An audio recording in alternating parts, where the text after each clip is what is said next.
Question है, हींग किससे प्राप्त होती है?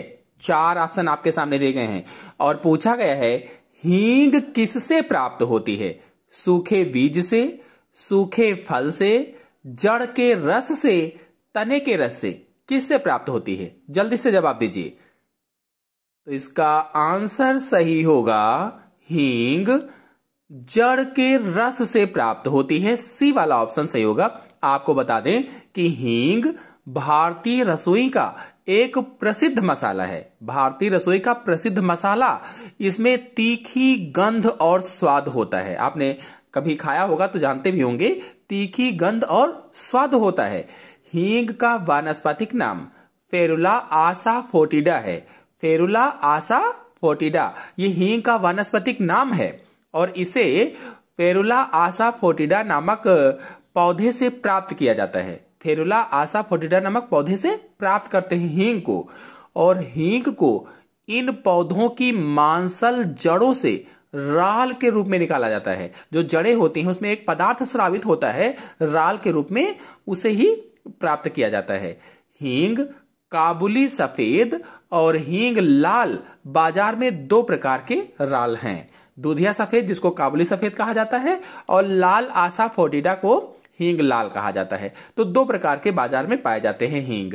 सफेद या पीली किस्म की हींग पानी में घुलनशील होती है। जो सफेद या पीली किस्म की होती है वो पानी में घुल जाती है, घुलनशील होती है, जबकि गहरे रंग की हींग तेल में घुलनशील होती है। अगर हींग के उपयोगों की बात करें तो परंपरागत रूप से इसका उपयोग विभिन्न बीमारियों में किया जाता है, जैसे आस्थमा में, मिर्गी में, पेट दर्द में, पेट फूलने में, आंतों के परजीवी में, कमजोर पाचन क्रिया अगर है तब, इन्फ्लुएंजा के उपचार में आदि में इसका उपयोग किया जाता है।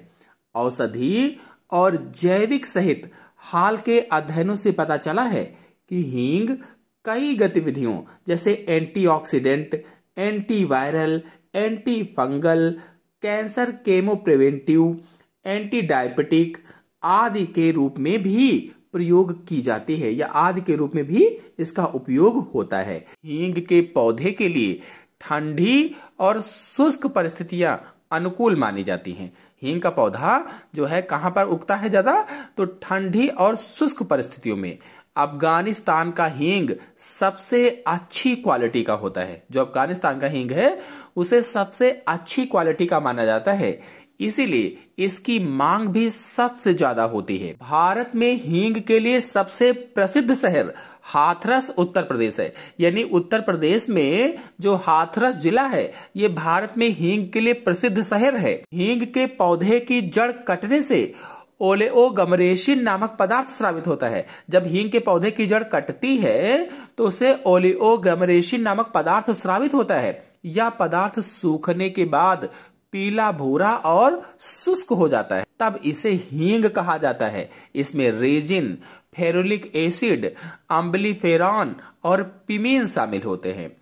फेरुलिक इसके स्वाद के लिए जिम्मेदार होता है और पिमीन ये आवश्यक तेल है जो गंध के लिए जिम्मेदार होता है। आपको बता दें कि हींग के पौधे पूरी तरह से 4 से 5 साल में विकसित हो पाते हैं। 4 से 5 साल करीब करीब लग जाते हैं हींग के पौधों को विकसित होने में। 1 हेक्टेयर जमीन पर हींग की जैविक खेती करके 2.5 क्विंटल तक उत्पादन लिया जा सकता है। तो आशा है हींग के बारे में संपूर्ण जानकारी आपको अच्छे से समझ में आई होगी। धन्यवाद।